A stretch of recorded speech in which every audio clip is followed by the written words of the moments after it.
Hello, hello, my loves. I see right through to you. I am so sorry. It has been a very, very long and busy weekend. Um, so, for any of you that do not know who I am Emily, and I go by Emily Styles as my business name and my artist name. I sing, I write music, I am plus size modeling again. I am trying to get into plays or, television as well. So, entertainment industry. I think I'm kind of funny. Those that know me know, and I'm silly and goofy as all hell. I am also spiritual, and when I say spiritual, I'm a woman of faith, and I tend to believe that I know a lot about the creator and creation, but I don't know everything. So I will not pretend that I know everything. I grew up Catholic in Catholic school. Public school was after I went into public school in the fourth grade when I moved to the town that I wound up living in for a very long time after that, and I did most of the rest of my schooling there. I grew up in Hillside, New Jersey. My screen started to get dark. I don't know why this doesn't stay on, especially if it's recording. But anyhow, so I grew up in Hillside, New Jersey. Any of you that know that, it's between Elizabeth, Irvington, Union, and Newark, like smack dab in the middle of everything. Um, Anywho, so from there, my parents started to attend Christian churches, Baptist, and more Spanish, like evangelical, Pentecostal churches. And so we started to explore more of the Christian denominations that were not Catholic.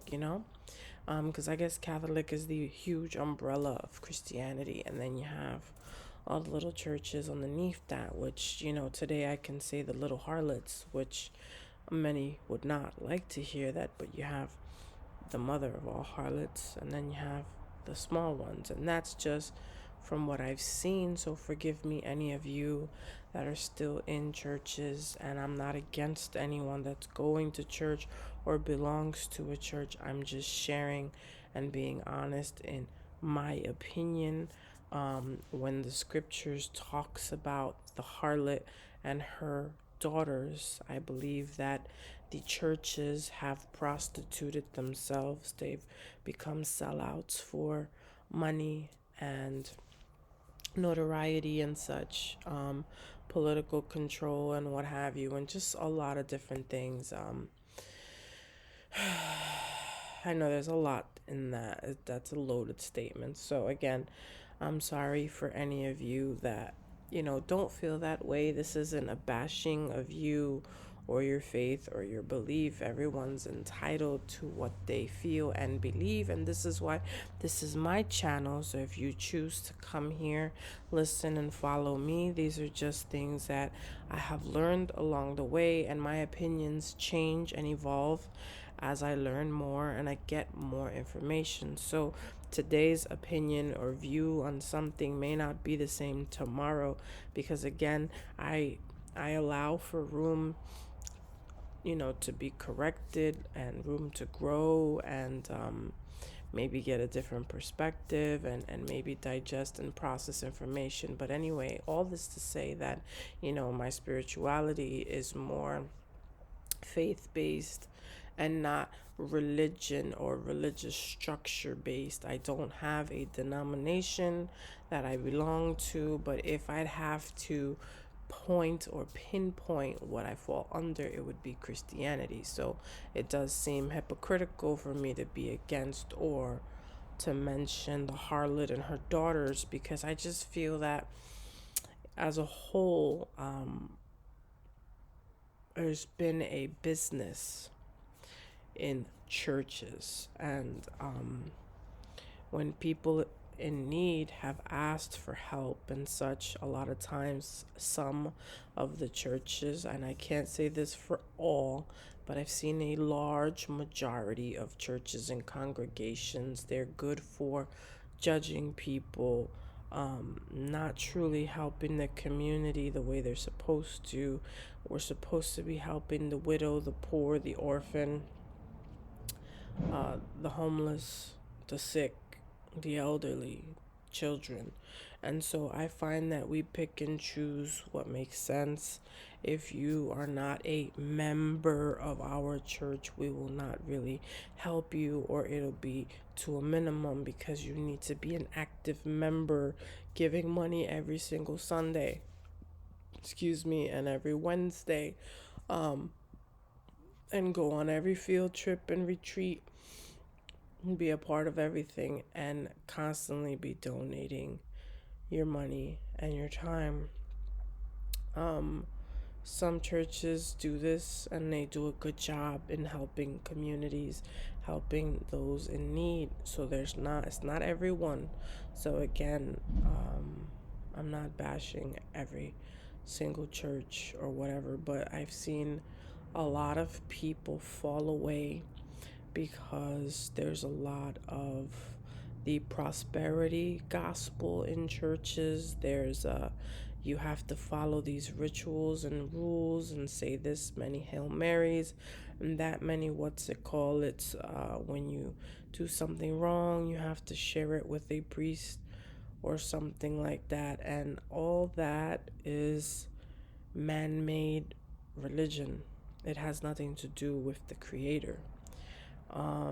Giving your tithes is the only thing that most churches like from the Old Testament. They pick and choose what makes sense and what we will promote. And I really didn't expect this to turn into a rant. It turned into a rant, kind of, sort of. And I'm sorry for that. But I guess it's important for me to tell you who I am and share where I've been, what I'm up to, where I'm going, and hopefully, you can take this journey with me if you choose to. I did go to Bible college, so I'm not someone here just talking just to talk out of my butt. I have studied, I grew up in the faith. And so, me having this view or perspective is not from having no history, no education in the church, in the scriptures. I'm well read and well versed. A lot of the scriptures are already in me, and sometimes you'll hear me regurgitate them because they're just so embedded in me. That I'll just share them. And typically, it's scriptures that I do believe that the Creator influenced man to write for us because they were already written in us. And so, they're things that make sense: to love one another, to honor our parents, and be kind to one another, to be patient, to forgive often, to take care of one another in all things that we can contribute to one another, encouraging each other. Like, there's just so much, and it's sad because a lot of it has been corrupted. A lot of it has been twisted to form certain opinions and agendas in different denominations and congregations and churches and all that stuff. So my journey has been long. I'll be 40, hopefully, if the Creator permits me to be, next year, 2023. July, the seventh month, but technically it's the fifth month in the Hebrew calendar. It would be the fifth month. The seventh month is September, which is which is seven. October is Ok or Ocho, which is the eighth month. Nov, November. 9, 10, 10. 10 is December, and 11th is January, and February is 12th. So that's how the calendar is. And then March is the beginning of the year. Biblically speaking, it's Aviv. It is truly the real beginning between March, mid-March, to mid-April is technically the first month of the year. And that's why when the Creator spoke to Moses, when the people were in the wilderness, he said that the time of Nisan, not Abib, I don't know why I said Abib, Nisan. Nisan is the time of year that is the new year for you. Remember this, when he got them out of bondage or slavery from ancient Egypt or whatever. So that's technically when things go from defrost and start growing. That is when all things are made new. And then you have the different, the 40 days for Lent that the Catholic Church adopted was really the 40 days of until the first fruits are harvested. And the first fruits were after planting and everything in March, early March. You planted, and then there was a certain time specifically, and then 40 days you go and you take the first fruits, the first harvest of the season, and you give a portion, which is supposed to be given to the Creator, but really it's to the community, right? Because they used to feed the Levitical priests at that time, and the Levitical priests used to take care of the widows, the homeless, the sick, those that didn't have. They used that tithing to help those in need. And then you would bring your offerings, you would bring your fruit and your animal offerings and all kinds of stuff. So it was a lot. And so there's just so much that was twisted or changed over time, depending on what denomination or religion you're under, like the Seventh-day Adventists and stuff. They know more about this than the regular Christian denominations, or those Seventh-day, what they call it, Seventh-day Saints, I think, too, is another. There's just so many denominations. It's crazy to me. It's just insane to me. All the different denominations, and then all the different names that they use for the Creator. They use names like God, but God is a title. It's not a name. God is not the Creator's name, so that's like saying Mr. or Mrs. Sir, ma'am. It's not. You know what I mean? It's not who they are. Father is better, or Creator. I like Abba or Ab. And then you have different writings that have shared the name of the Creator, because we were given a name thousands of times. It was written in the scrolls, and the name is a 4-letter tetragrammaton that is pronounced in various ways, and some people say you shouldn't even utter it. It is that holy and set apart. I utter it because he says, call upon my name and you shall be saved. So I utter the name. Some pronounce it differently. The indigenous people used to say Yahweh, Yahweh. And if you ever heard them, hey Yahweh, all that stuff. So hey Hawa, yeah. There's friends of mine that make that, and they try to be silly with that. But really, they used to say the name of the Creator. Hey Yahweh, Yahweh. So, um, it's YHWH depending on where you read it. Some people do no wait, is it YHUH? Because the W should be pronounced as a double U, like in Spanish, it's U. So when they teach you all the paleo and the pronunciation of Hibrit, it's sorry, looking at something. It's pronounced that way. Some people say Yahuwah, Yahoo. So that's the name that I use as a creator, Yahweh or Yahuwah. Anyway, so, and then if the Son came in the name of the Father, many of the prophets, Eliyahu, Elijah's was Eliyahu. Then you have Jeremiah, it's Yeremiyahu.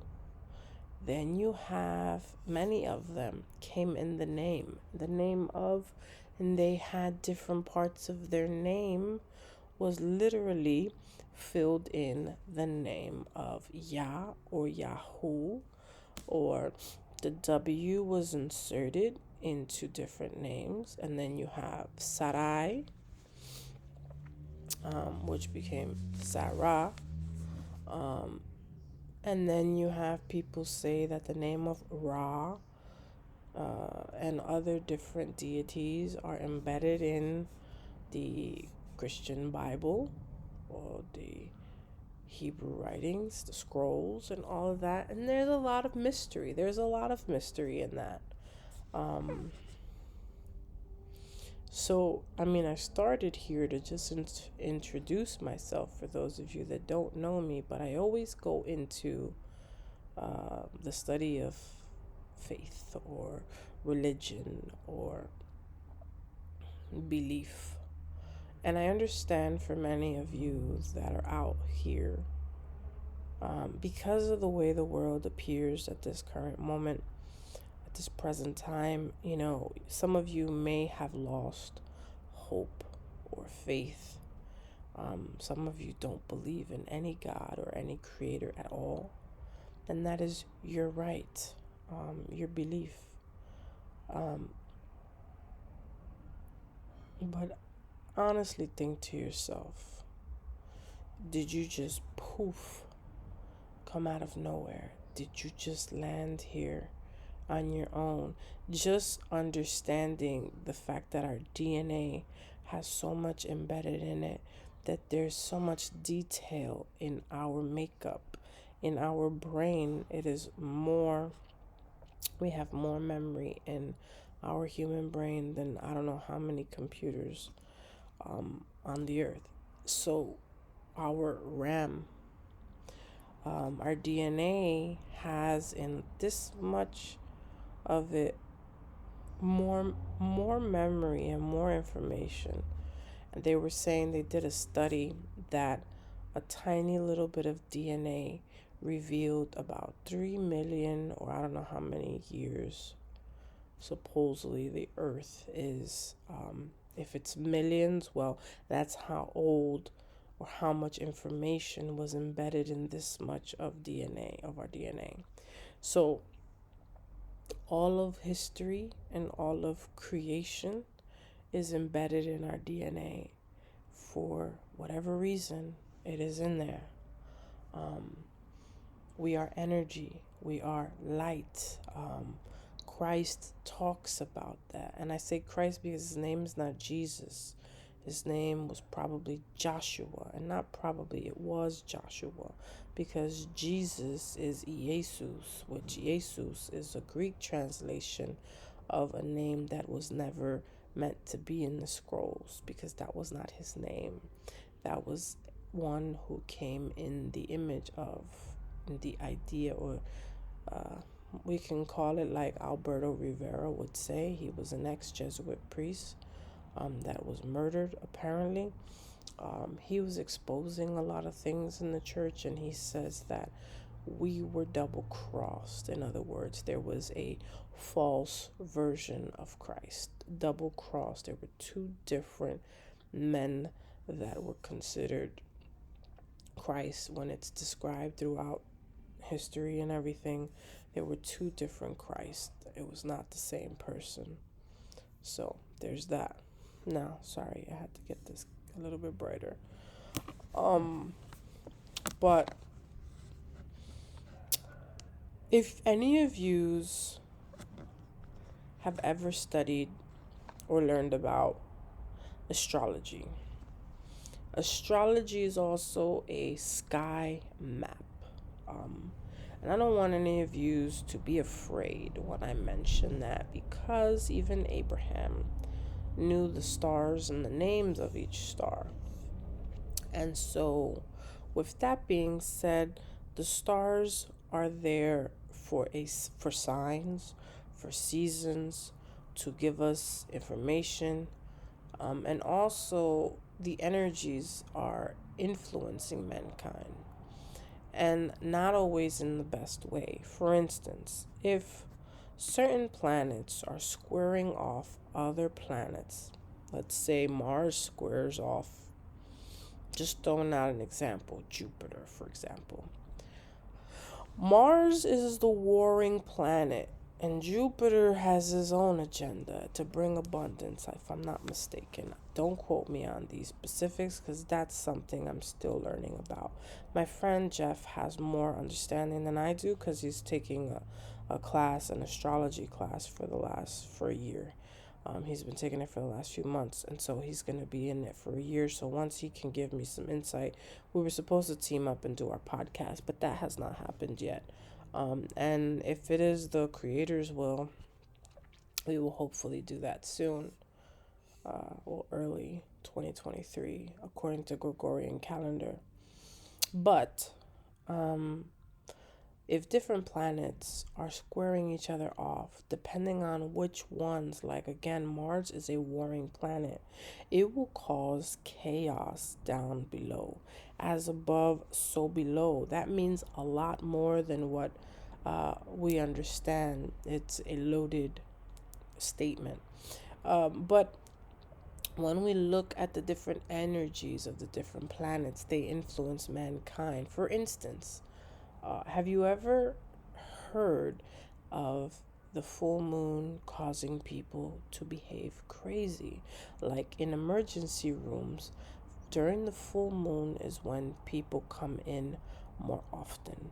More things happen, more crazy shit happens, because the full moon influences us, and we are all made up of mostly water, and the moon influences water. So imagine, if you will, if the moon moves just a little bit to the left or the right, that where it's not supposed to, just let's say a comet hits it, or some type of astro rock knocks into it and knocks it off a little bit here, a little there, the moon will completely cause chaos on the earth below, because it controls our water on the planet, or on this rock, or on this flat earth, whatever you believe that we're on, or we're in the matrix. But whatever it is, it's there to stabilize and keep our ocean water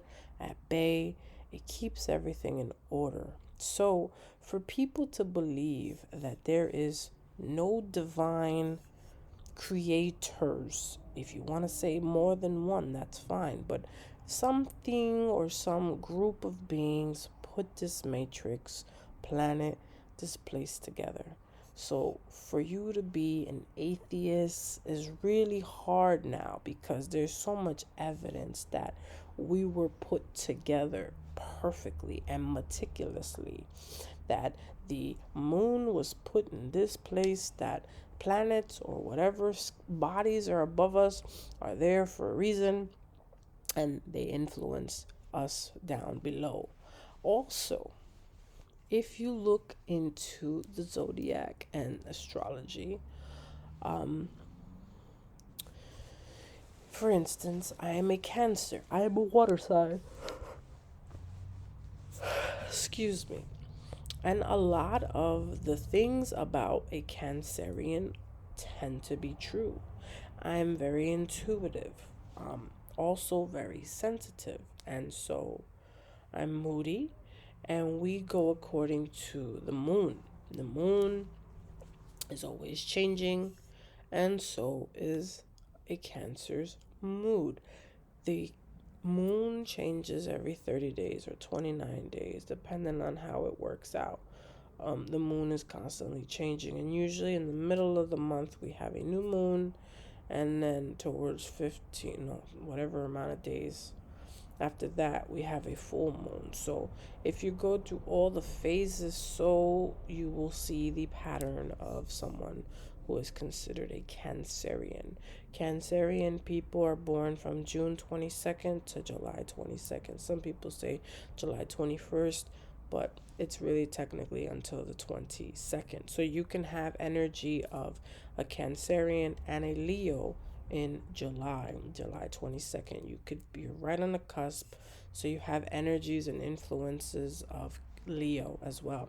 And then if you're June 22nd, you will have energies and influences of Gemini, which are the twins, and then also of Cancer. So more of the June Cancers are not as sensitive as us, unless you're closer to the end of June. That's where you start really resonating more with the Cancerian energy.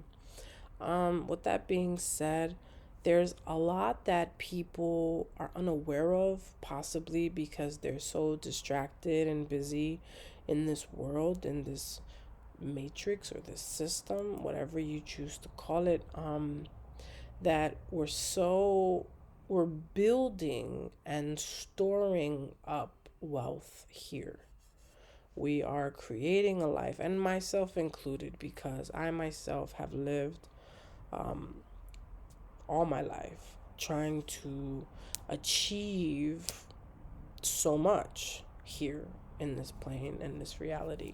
But at 39 years old, after having gone through so much learning and ups and downs, I've come to realize that um, the more we try to get things here in this plane, in this reality, the more attached we are to this world, to this reality that we're living in, the harder it is to detach ourselves from here and to move on into the spiritual things, if you will. And the harder it is for us to ascend to where we're supposed to be. See, like Christ used to say things like,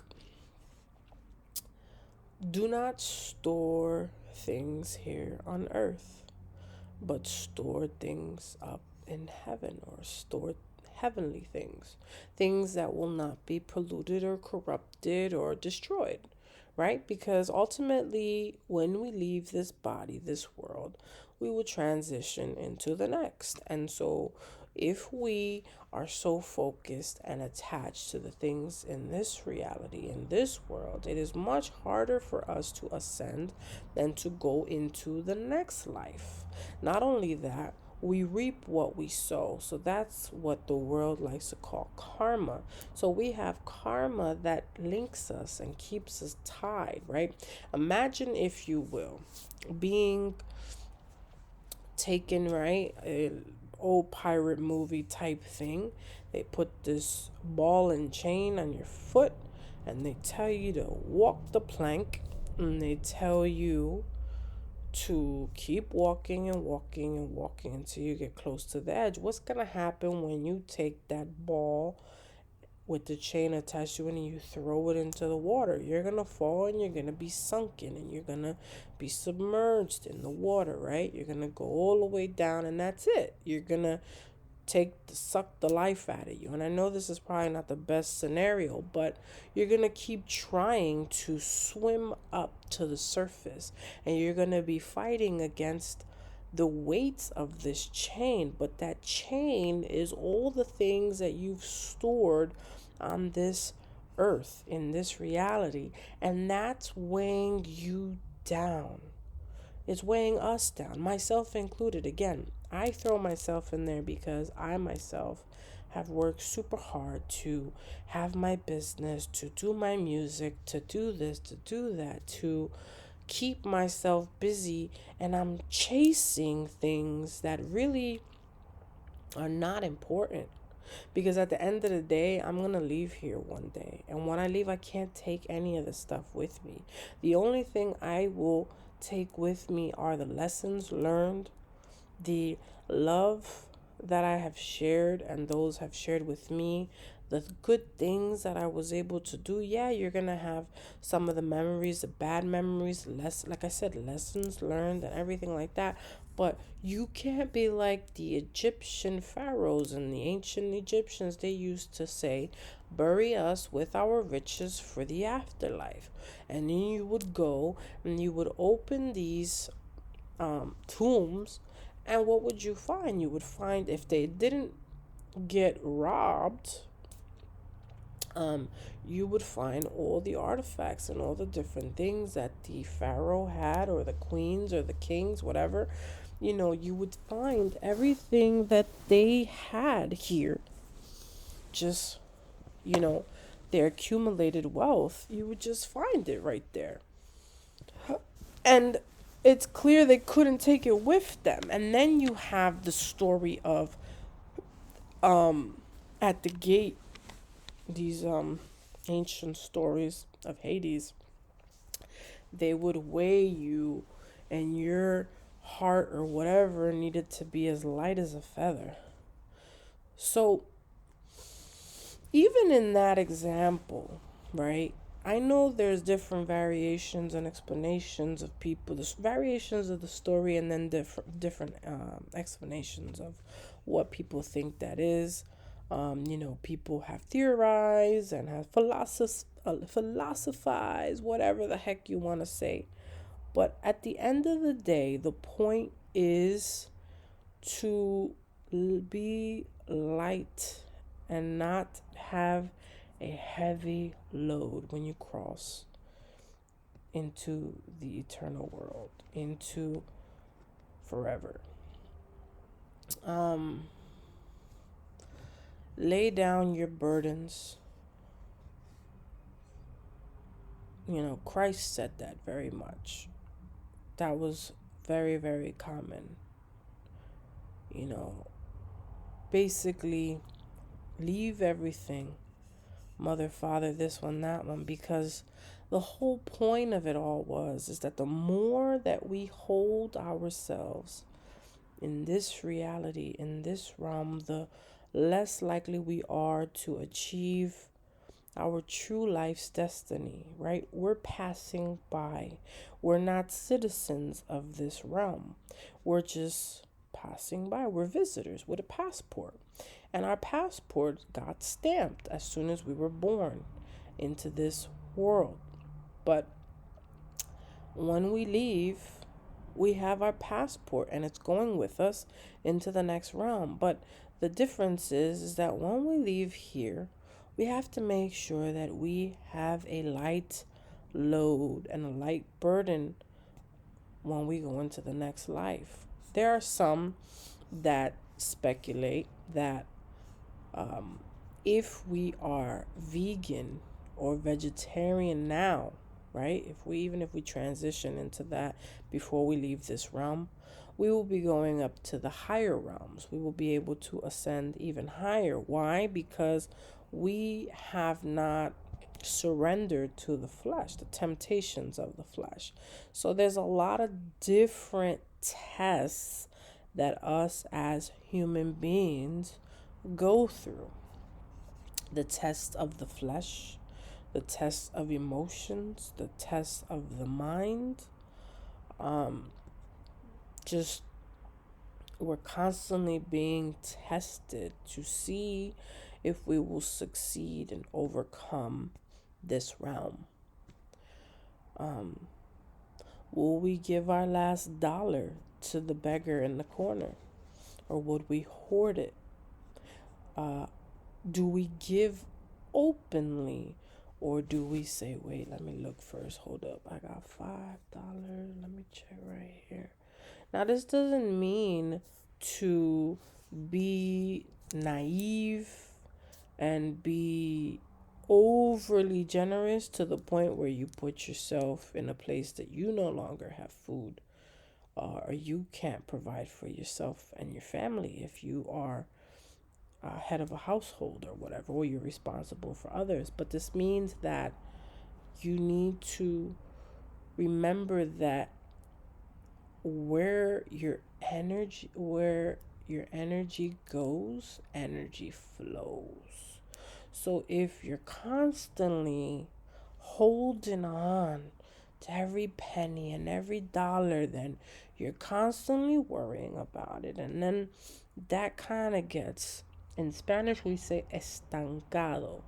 It gets stuck. It gets like blocked. And so many of us have blockages in our lives in many different places because of the fact that we hoard or we hold on and we do not trust that from one day to the next we're good. Like, that's why we were supposed to, some of the lessons, I'm going to go over some of these lessons of Christ. It's like, and even from the creator that's talking, it's like, when you pray, you give thanks for the bread for that day. Our Father who art in heaven, hallowed be thy name. Thy kingdom come, thy will be done on earth as it is in heaven. Give us this day our daily bread.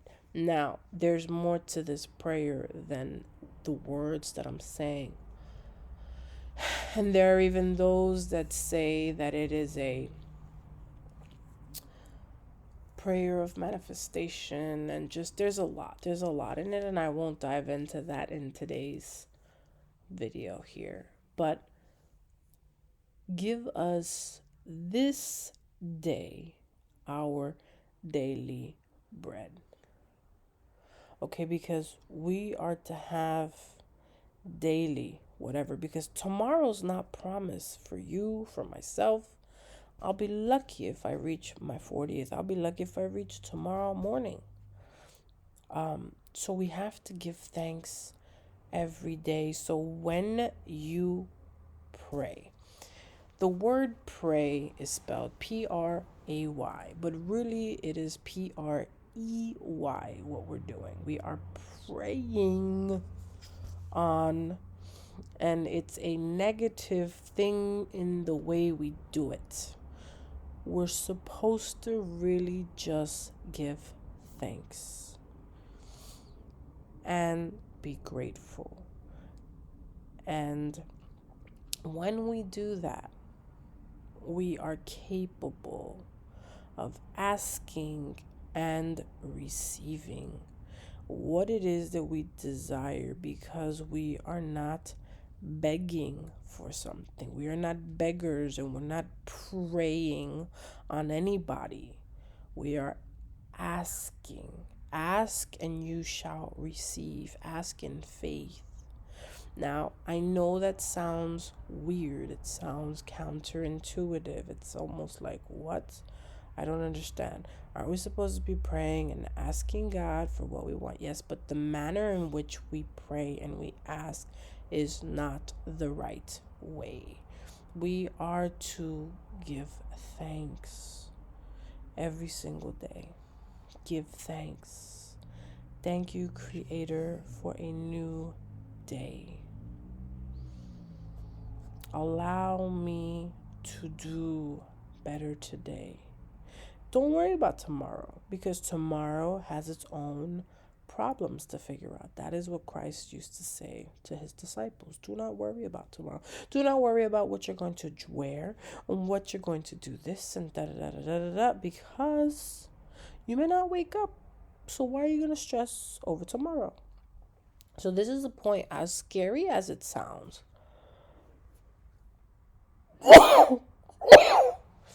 It's the truth because I'm sneezing. We are to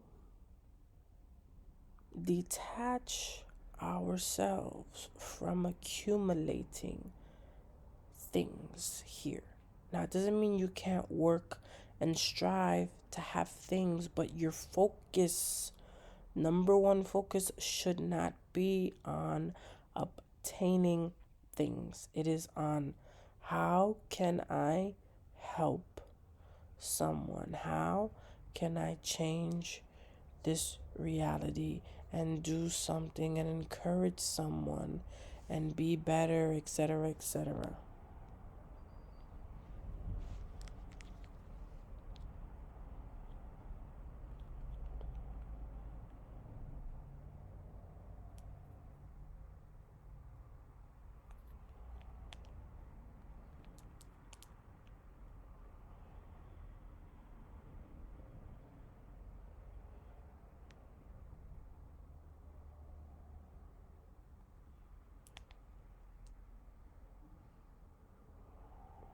Sorry, my employee was taking a client and she just finished. She's leaving the salon. She's so cute. You're welcome. Oh, she's so cute. She's texting me. Hold on a second. Sorry, my loves. Ooh, what's up with this? Whoa, what up with this? What? I sneezed and the thing came out of place. She said, by the way. She said, thank you.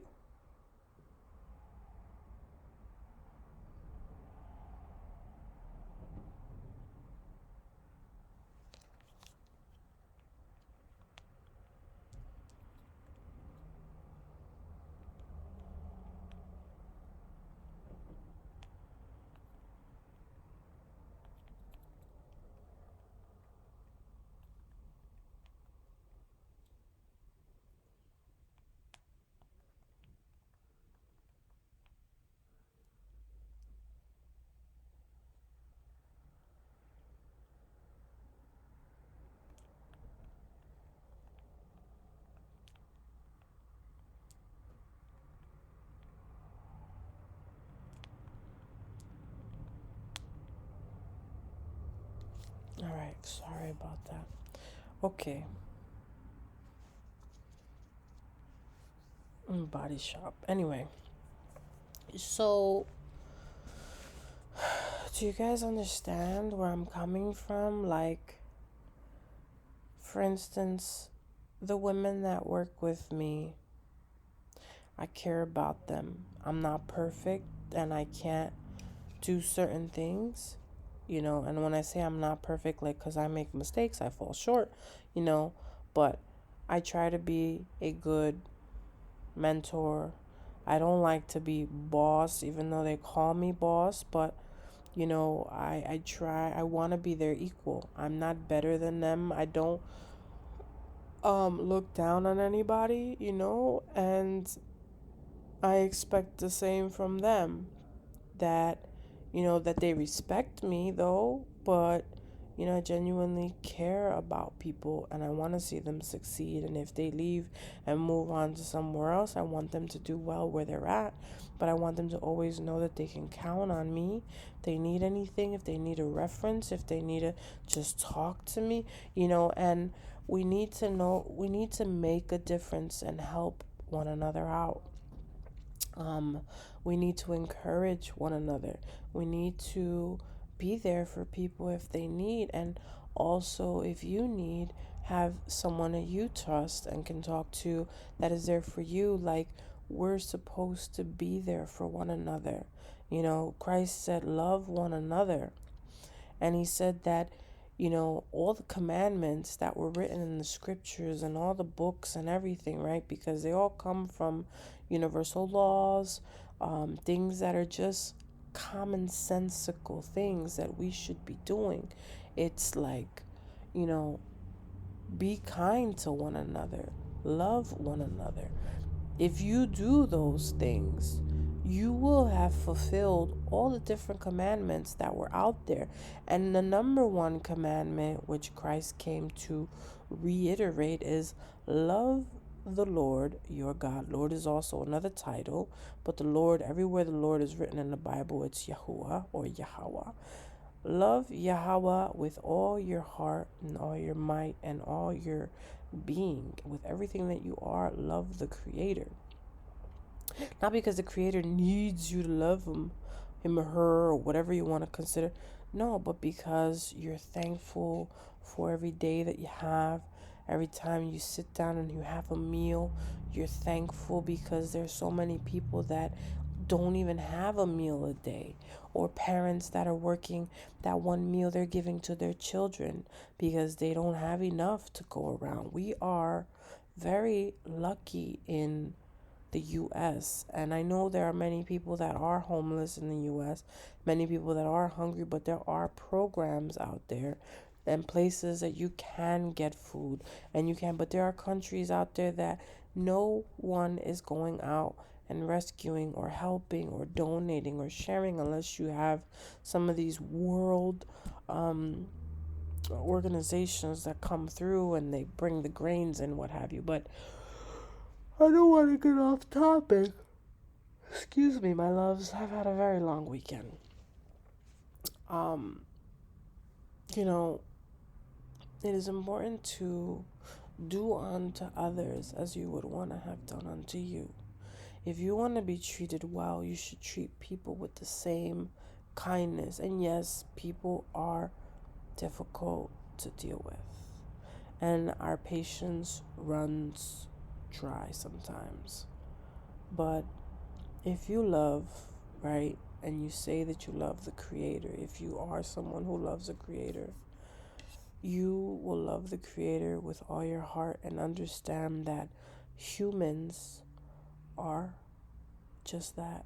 Humans, we're all flawed.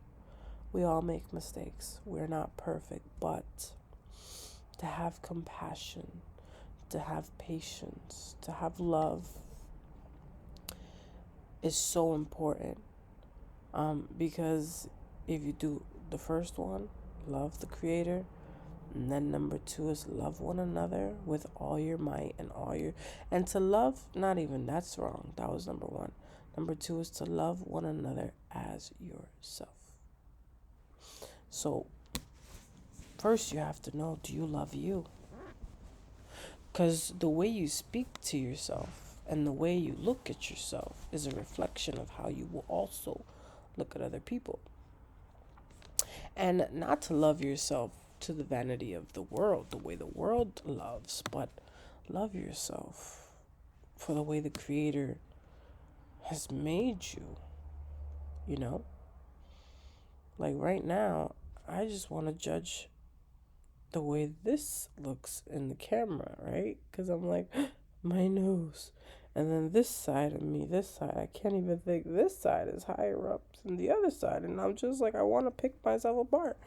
But we all have one side of our face that does something than the other.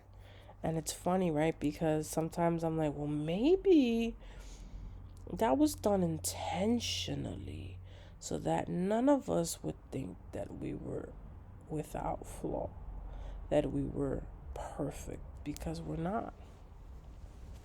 But we are uniquely and wonderfully created. We were loved, and when we were knitted in our mother's wombs, we were kept out of harm's way. We're here. Do you know how many sperms go in the womb or in the vag? I don't want to go into details on that, but you know, the fact that you're the egg that was fertilized by the donor or your father or whatever, it's wild. I say donor because some people don't know their fathers and they will never know their fathers. And or their mothers were raped or abused, or they couldn't have children, so they got a donor so that they could be a mom or what have you. But you know, you're here for a reason. It's a one in I don't know how many sperm chance that you are here. Look at my grace. That's wisdom right there, boo boo. That's wisdom. You could have not been here. So I understand life is hard. I understand we deal with challenges. Trust me, you guys will hear more about what I've gone through, and not for boo-hooing and pity, but so that you understand that you can overcome anything. And I mean anything, even abuse, even loss of child, loved ones, this, that. We are all temporarily here. We're passing through. And, when we lose a loved one, we think it's the end all, be all. We say, why? Why did you take away so and so? Or why did so and so leave so soon, so young? We question everything, and rightly so. We're curious. We don't understand everything. But I do truly, as much as it hurts to say, but I truly do believe it's all part of a much bigger puzzle and plan that we can't see because we're currently living it. But when you subtract yourself, you minimize the image and you shrink it, and you get to see all little pieces to the story. It will make sense one day. And even if it doesn't make sense while you're here, it'll make sense when it's all revealed to you in the eternal realm.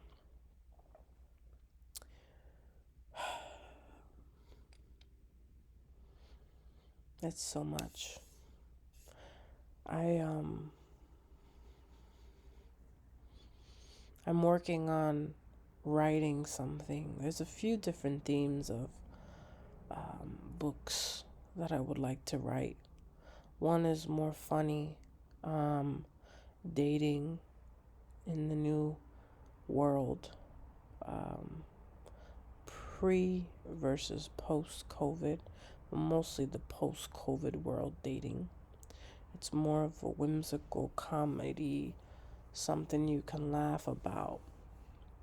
And then another one is about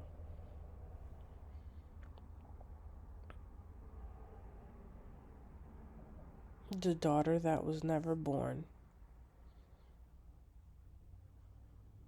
healing the unhealed inner child.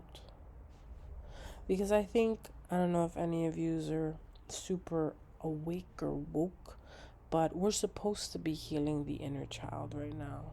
See, look at me trying to fix this. We're supposed to be healing the inner child right now because we are in the energy of the Aquarius transition. So we have Pisces still trying to hold on to us. Pisces is the age that Christ was here with the two fish. This is why people have little fish, because he was a fisherman of men, of mankind, and he made his disciples fishers of men. And so the fish was very popular, common. Two fish, 5 loaves. That has a Piscean and Virgo story there.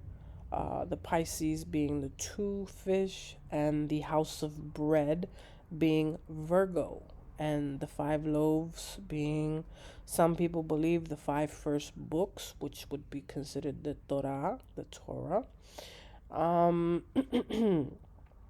But definitely Virgo was is a picture or an image of a woman with wheat, a staff of wheat or whatever. She's a virgin, Virgo. And then across from that, directly across in the sky, adjacent or right, is wait, adjacent, is that across? Directly across? I don't freaking know. Don't mind me today. I'm exhausted. So directly in front is Pisces, which is a two fish. So when he said he fed them two fish and 5 loaves of bread, it has to do with a lot more than what meets the eye. To give you guys a little clue, look up astrotheology. A lot of the Bible is talking about bodies in the night sky that teach us things, that are sharing. We have Leo, the lion of the tribe of Judah, is Leo. He is also the sun. They call him the king of the jungle, the Leo, the lion, the roar. That is who Christ is described to be, Lion of the tribe of Judah, because it has to do with Leo. All the 12 tribes of Israel have to do with the 12 signs of the zodiac. And each one of the 12 brothers of Joseph, or the 12 tribes that were included in that, all have a birthstone, a stone that is connected to them, and these 12 stones were put on the breastplate of the high priest. Why? Because it has to do with that which is above. There is so much information that I hope to someday reveal and share with you all. I know my purpose is to share what I've learned and also continue learning and sharing and counseling and helping and encouraging you all. Singing, sharing my music, and if I get the opportunity to write a book or 2 or 3, that would be great.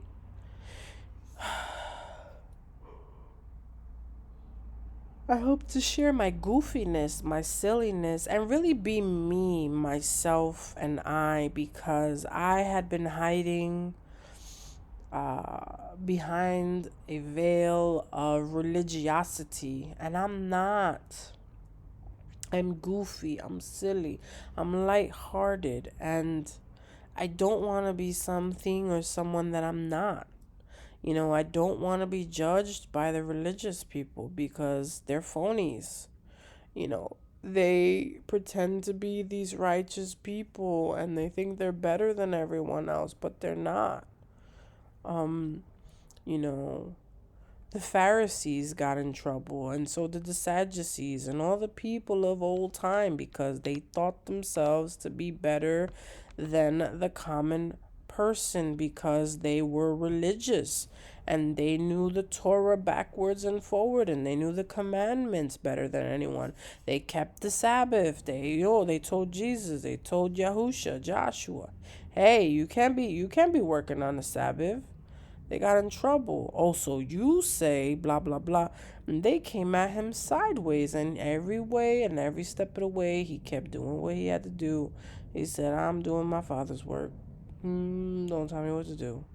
You guys are a bunch of hypocrites, and I'm gonna keep it moving." And then he says, "You guys have made my father's house a den of thieves because they were selling the church, the religion, and there's no different from what we see today. That's the same shit, different day." And so, the phonies out here, well, we dress this way and we're better than you, and we eat this way and we walk this way, and we, because we're perfect in our ways. And how do you know that I'm not perfect in my ways according to the Creator? I mean, you assume stuff, but you don't know.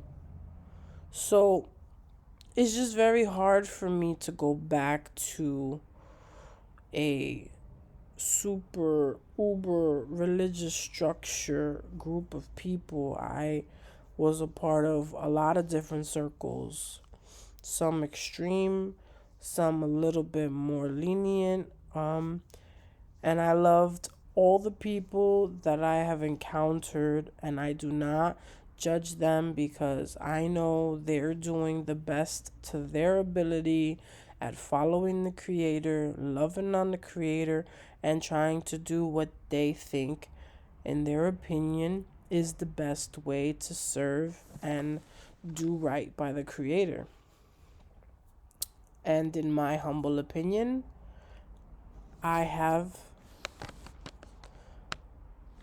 done my homework and done my reading and my research, and I feel like it doesn't matter what I feel. If the Creator needs to correct me, let the Creator correct me, you know? And being humble enough to admit when I'm wrong. And, today, like I said in the beginning of my video, I may view something one way today, and then a year from now, tomorrow, a week from now, I will have a change of heart and I will repent of X, Y, and Z, and I will walk in this way or that way. But right now, I'm still figuring out who I am, aside from what society and family and religion and everything else has imprinted in me. I need to know who I am outside of the religious dogmas and outside of just church and religion and fellowship and Bible, and who am I outside of my mother and father, or my ethnicity, or my traditions of men, and the things that I grew up adopting. Who am I outside of all of that? When I remove the mask, who am I? And I hope that we can discover and we can go on this journey together.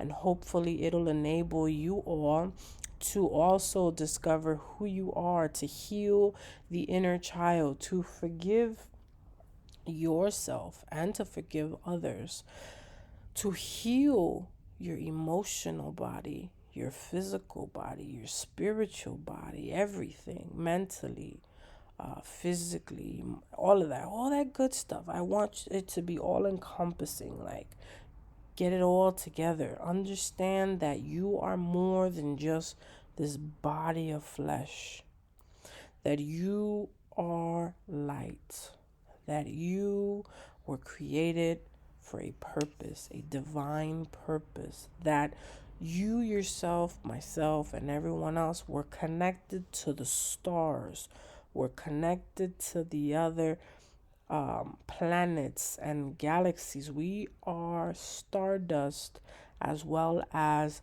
made of the earth. We are a very complex creation, and we are also creators. We are smaller because we're in this physical body that is limiting in this realm. But when we transition from here, or in prayer, or in meditation and what have you, we travel into other places when we sleep as well. Sometimes we are going into the further, like that movie, and sometimes we go into realms that we will see things, we will learn things. I've traveled into different realms. I can't say exactly that I knew for a fact, certainly where I was, um, but I will tell you it was not in this realm. And I could tell you that I was much larger there in that realm. I'm about 5'8" originally, but my spine is curved. I have scoliosis in 3 parts of my spine, so I took a little off. So I'm about 5'7" now, 5'7 1/4", about, give or take. So I'm shrinking. But in the realm, in one of my transitions, dreams, visions, whatever you want to call them, I was about 7 feet or 7 foot in height. I had, you see this white? Wait. See this white here that I have? My whole head was full of white hair. And I was huge. Not fat huge. I had a athletic build like I did in my youth because I was athletic in my structure, in my stature. And I think that's my makeup. That's how I'm supposed to be, an Amazonian type of female structure. And that's how I saw myself in my vision, in my dream, what have you. I was huge. I had white hair. I had it in a braid all the way back, halfway down my back. I was in full armor. And I was in this gorgeous place. The grass was vibrant.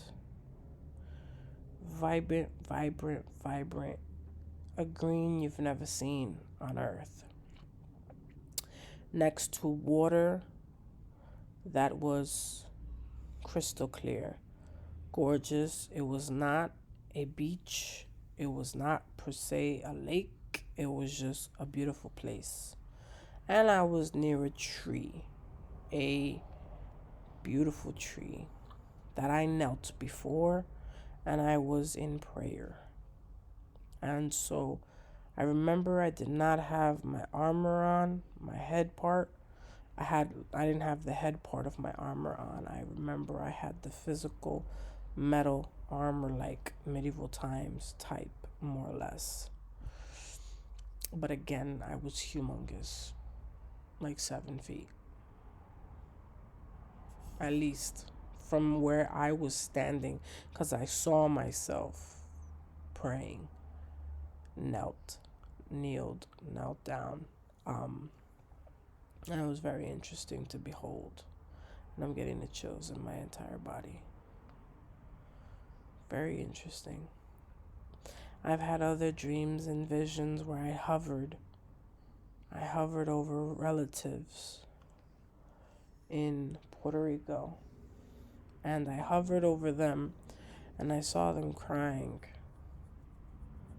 And I didn't know exactly what was going on. But I woke up from the dream and I started crying. I mean, not crying, but asking the Creator to be with my cousin that was crying. And my other cousin was in holding her and consoling her. That was on a Sunday.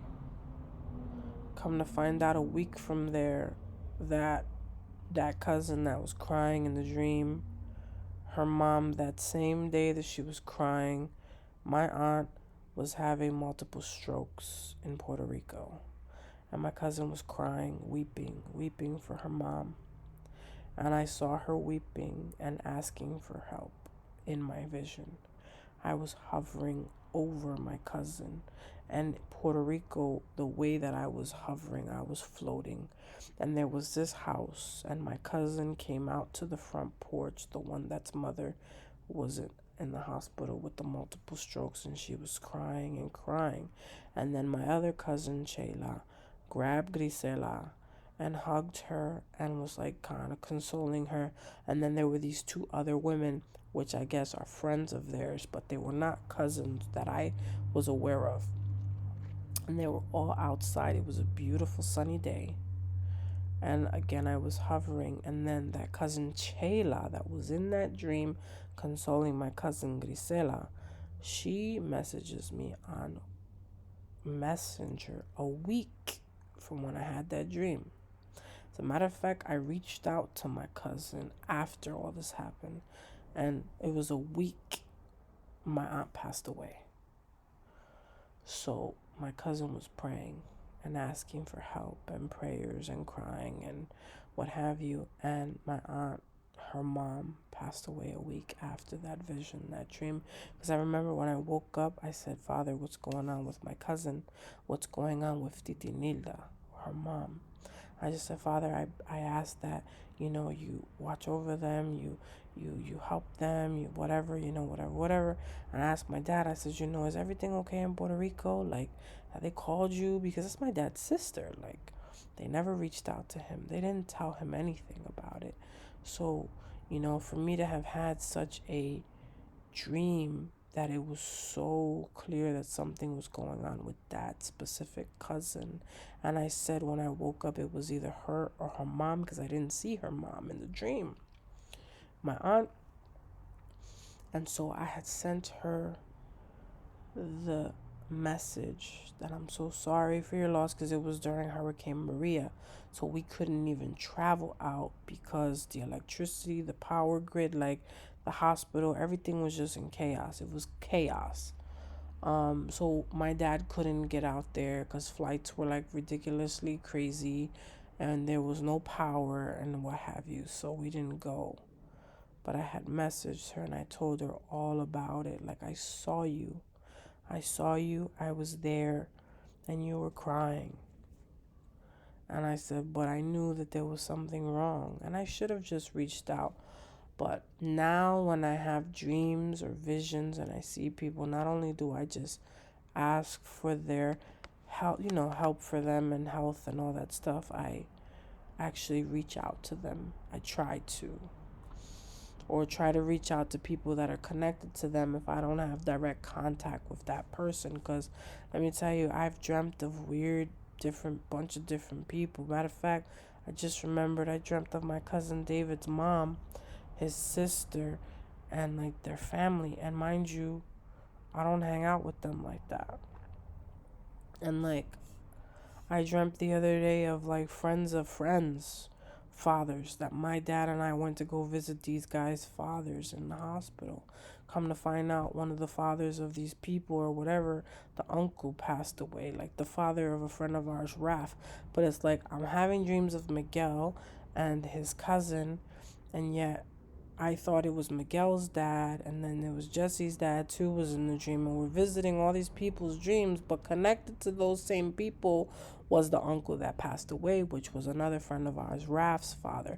And then Jesse says, and so's father is also sick. So what I had seen was true. It was also Miguel's father. It was just very, very weird that I would see these people in dreams that I don't even hang out with them.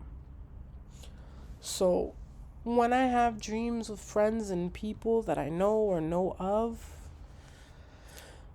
I try to just send them my best. And or sometimes I do reach out. I have actually reached out.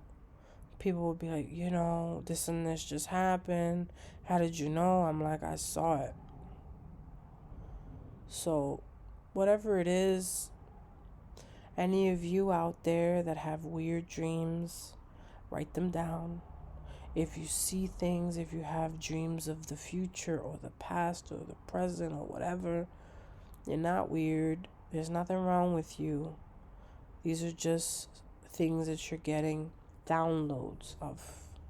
And because we're all connected, we're able to feel and to connect with other people, whether we are around them or not. And for me, I can tap into my family faster than with strangers, but I'm noticing that I'm getting downloads of everybody now. Like, for example, sixth sense, like, that's our intuition, right? So a lot of times water signs, because we're water has memory. Water remembers things. Water, there's just so much about water to break down right now.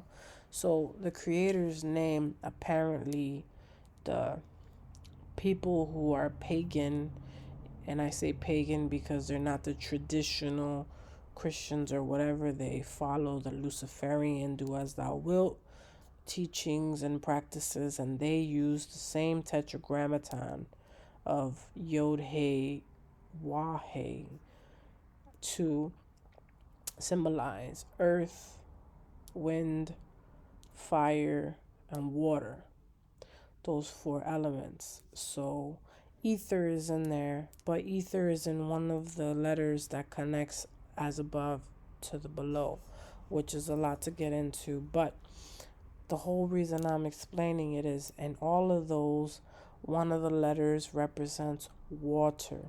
And water also in Hebrew or in Ibrit, there is a squiggly line in the paleo. It looks like a wave. It describes water. It's called mem. But mem also connects to memory. And water remembers everything. So therefore, if you've ever seen, they do the scientific study with this bottle of water and they talk to it.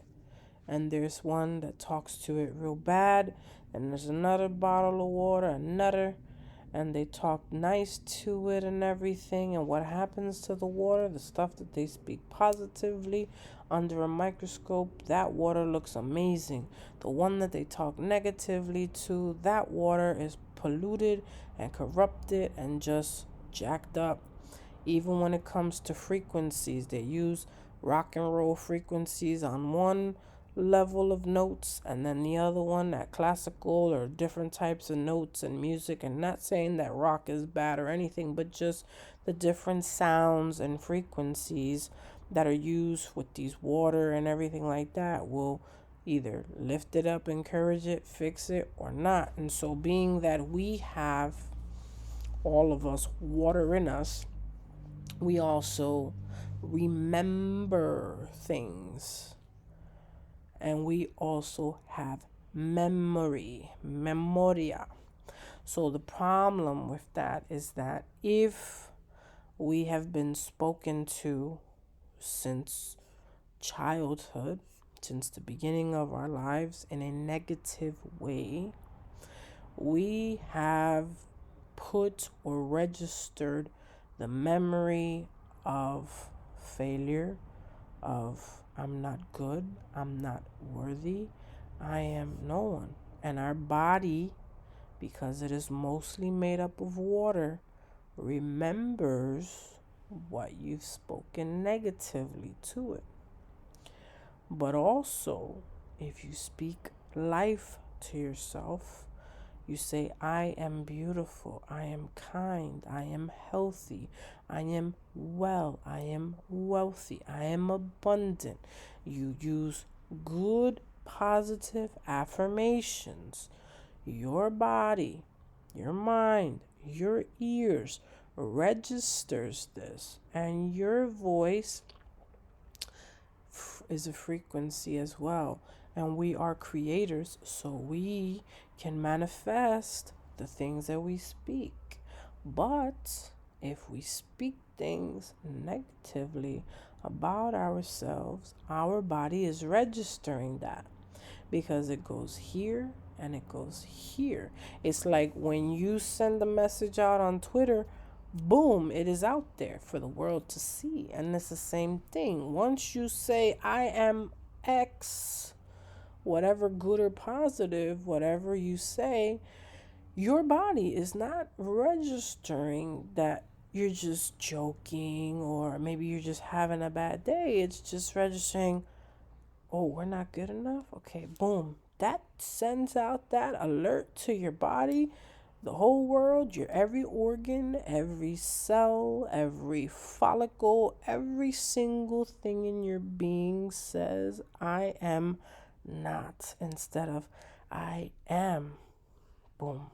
So, I'm worthy. I am loved. I am cherished. I am fruitful. I am loving. I am loved. I am whatever, I can do all things with the Creator that lives within me. These are things that, you have to start training yourself to speak lovingly to yourself. But this has been a session to remember, my loves. One of my first sessions in a very, very long time. I'm Emily Styles, and I look cray cray at this angle, but I am beautiful. I am loved. I am healthy. I am wealthy. And when I say wealthy, it's not love. Love is a frequency, it is a currency, it is something that if you don't have it, you won't realize its worth. But when you find it and you realize it's worth more than everything on this planet,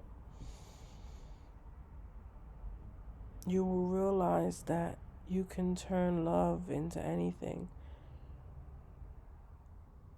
With love in your heart, you can manifest anything, and everything will be added to you. Amazing. Anyway, my loves, this is where I will stop. This has probably been a really long session, but I love you all, and you need to love yourself as well. Be kind and gentle to yourself. Until next time, babes.